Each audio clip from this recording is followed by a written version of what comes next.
mavzu nima ekan? Dissotsiyalanish ekan.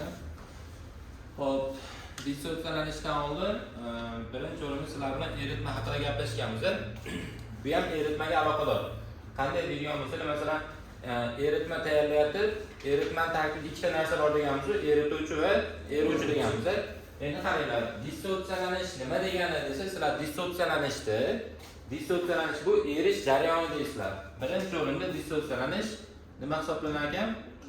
Erish jarayoni. Endi erish jarayoni qanaqa bo'ladi desa, masalan, modda suvga tushyapti, u erib ketyapti. Nimani hisobiga erib ketyapti desa, sizlar plus minusga ajrab ketyapti deysizlar. Bu jarayonni biz ionga ajrash deymiz. Endi erish jarayoni bilan ionga ajrash jarayoni aslida bitta narsa. Tushunarlimi? Sizlar dissotsiyalanish ham erish jarayoni deylar, ham nima deylar? Ionga ajrash deylar. Ionga ajrash. Endi bu yerda kimyoviy jarayon ketmayapti. Bu yerda fizik jarayon ketyapti. Masalan, suvda tuz eriydimi, shakar eriydimi, u qanaqa jarayon desa, sizlar nima deysizlar? Fizik jarayon deysizlar.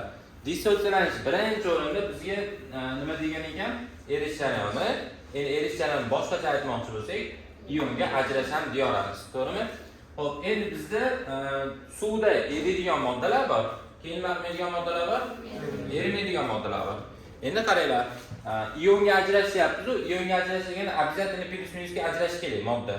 Plus minusga ajrashsa nima bo'ladi desa, biz suvdan tok o'tkazmoqchi bo'lsak, tok o'tadimi yo'qmi? O'tadi. Qachon desa, ichkarida modda erib turgan bo'lsa.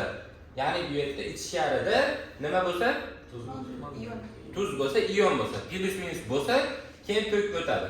Agar plus minus bo'lmasa, nima bo'lmaydi? O'tmaydi. Endi qachon plus minus bo'lmaydi? Toza H2O borib, distillangan suv deb qo'yamiz. Distillangan suvni toza H2O deymiz. Endi toza H2O dan suv tok o'tadimi? O'tmaydi. Chunki u yerda ichkarida nima yo'q? Hop, tuz bo'lmasa nima bo'lmaydi? Plus minus bo'lmaydi, ion bo'lmaydi. Qachonki tuz bo'lsa, keyin plus minus bo'ladi va u orqali tok nima bo'ladi? O'tadi. Endi ayrim moddalar bor, suvda erimaydi. Suvda erimaydi degani o'sha plus minusga nima qilmaydi degani? Ajramaydi. Endi moddalarda biz erimasligiga qarab ikkiga bo'lamiz. Modda ikkiga bo'linar ekan. Birinchisi elektrolit bo'ladi, ikkinchisi noelektrolit bo'ladi, to'g'rimi? Elektrolit, keyin noelektrolit. Elektrolitlar plus minusga nima qiladi? Ajraydi. Noelektrolitlar nol holatda bo'ladi. Plus minusga umuman nima qilmaydi? Ajramaydi. Xo'p, noelektrolitlarga kimlar kerak desa, sizlar aytasizlar. Distillangan suv, ya'ni toza H2O nima qilmaydi? Plus minusga ajramaydi. Yana-chi desa, sizlar bilasizlar, cho'kmalar bor. To'g'rimi? U nima uchun cho'kib ketdi? Plus minusga ajramagan uchun cho'kib ketdi, to'g'rimi? Ayrim tuzlar bor, suvga tushishiga sirasi cho'kma tushiradi. Sirasi. U oz bo'lsa ham erimaydi ayrim tuzlar. Endi oz miqdorda erishi mumkin, lekin asosiy qismi nima bo'ladi? Cho'kmay tushadi. U nimaga cho'kmay tushdi desa, sizlar aytasizlar, chunki ular ionga ajramadi deysizlar. Yana qanaqa moddalar desa, ko'pincha organik moddalar ham nima bo'lar ekan? Plus minusga ajramaydi ekan. Ya'ni noelektrolit hisoblanadi. Masalan, suvga organik modda solsanglar, u erimadi, to'g'ri, u ham cho'kmaga tushib beradi. Bu yerda plus minusga ajramayapti deysizlar. Masalan, qo'limdagi marka plasmasani tashkil topgan. Plasmasa qanaqa modda? Organik moddami, anorganik moddami? Organik modda. Suvda nima qilmaydi? Erimaydi. Yana nima bor desalar, yog'lar bor. Yog'larchi? Organik moddami, anorganik moddami? Organik modda. Suvga tushgandan keyin ular ham nima qilmaydi? Erimaydi. Uju plus minusga ajramayapti degani. Tushunarlimi? Yana bitta narsa bor, bitta nima bor edi? Cho'kmalar, organik modda. Nima? Oksidlar. To'g'ri. Oksidlar. Oksidlar suvda erimaydi. Suv bilan nima qilardi? Reaksiya qilishadi. To'g'rimi? Endi anorganik moddalar bor. Masalan, asos formulasi qanaqa? Metal hamda OH mi? Endi qaranglar, bu plus minusga ajraydi deyapmiz. tarkibda metal hamda OH bor ekan. Suvga tushgandan keyin metalli plyusi OH-ni minusiga ajraydi ekan. Har doim shunaqa metalli minusi bo'lib qolmaydi. Metalli doim plyusi bo'ladi, OH-ni minusi bo'ladi. Tushunarlimi? Keyin kislota. Kislotaning formulasi qanaqa? Vodorod hamda kislota qoldig'imi? Xo'p, plyus minusga ajrasa nima bo'ladi?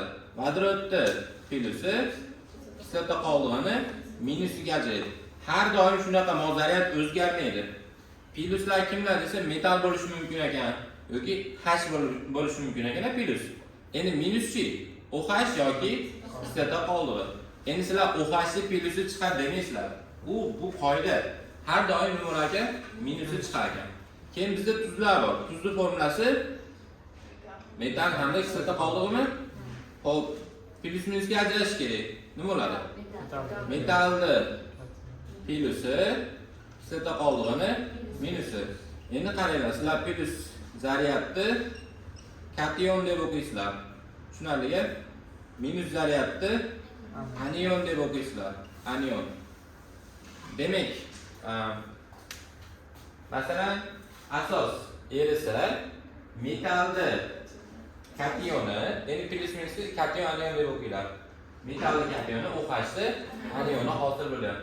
Kislotadan vodorod kationi kislota qoldig'ini anioni chiqyapti. Tuzdanchi metalli kationi kislota qoldig'ini anioni chiqyapti. Tushunarlimi? Xo'p, keyin qaranglar. Suv nima qilmaydi ekan? Distansiyalanmaydi ekan, ya'ni plyus minusga nima qilmayapti? Ajramayapti. Endi suvning bitta xususiyati bor. Qanaqa xususiyati bor desanglar, dipol xususiyat deb qo'yamiz. Dipol degan xususiyati bor. O'zi aslida suv plyus minusga ajragisi keladi, lekin nima qila olmaydi? Ajra olmaydi. Suvni qonun sifat chizamiz. Suv formulasi qanaqa?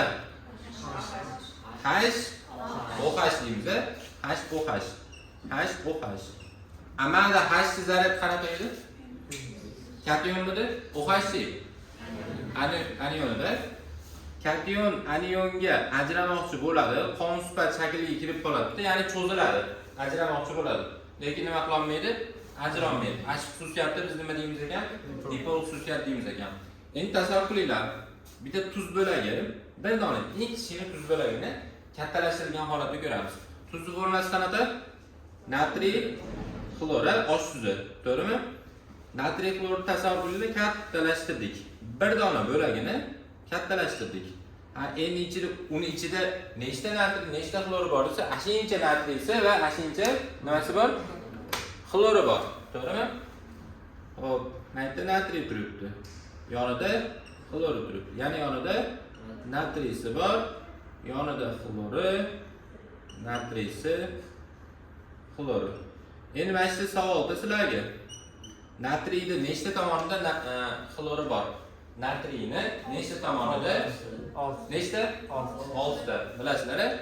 Xo'p, masalan hozir ikki yonboshini yozyapman, tepa pastini yozyapman, lekin old orqasini yoza olmayapman-da.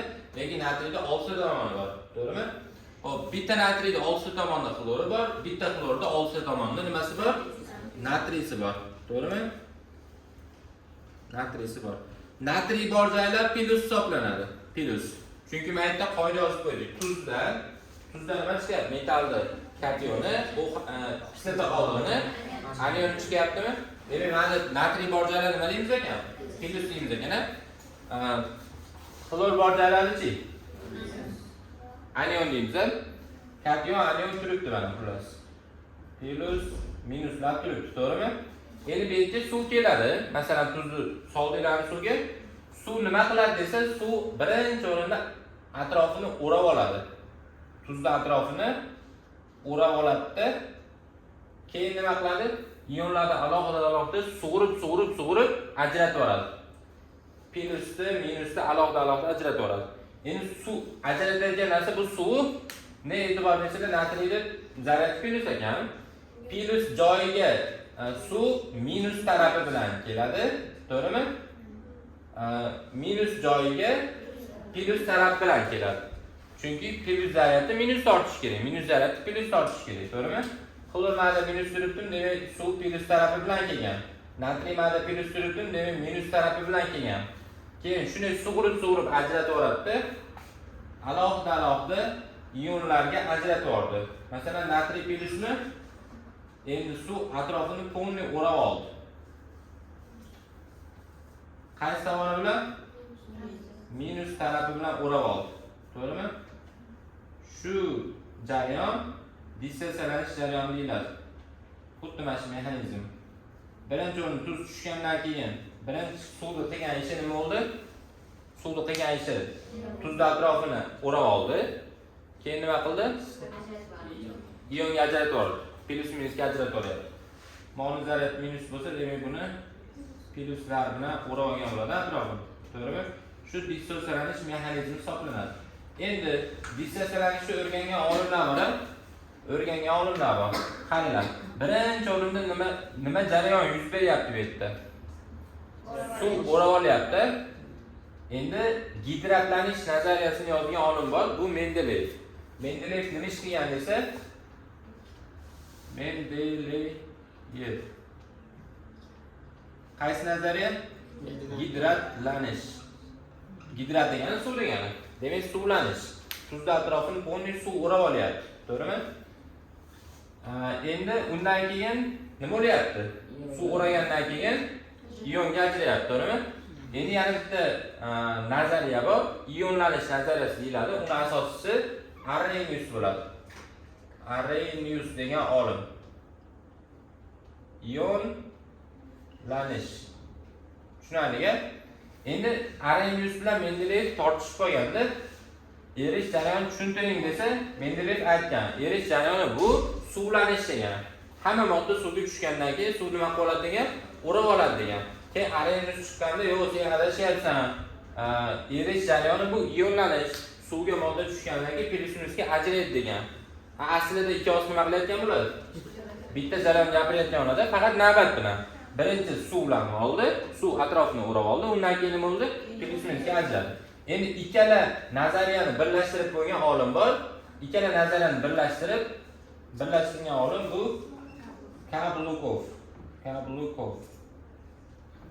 Kablukov. Qanaqa nazariya yozdi desa, dissotsialanish nazariyasini yozgan. Ionlanish bilan gidratlanish bitta qilib qo'yib, dissotsialanish deb nomlab qo'ydi. Dissotsialanish. Tushunarlimi? Doskani ko'chirib olinglar.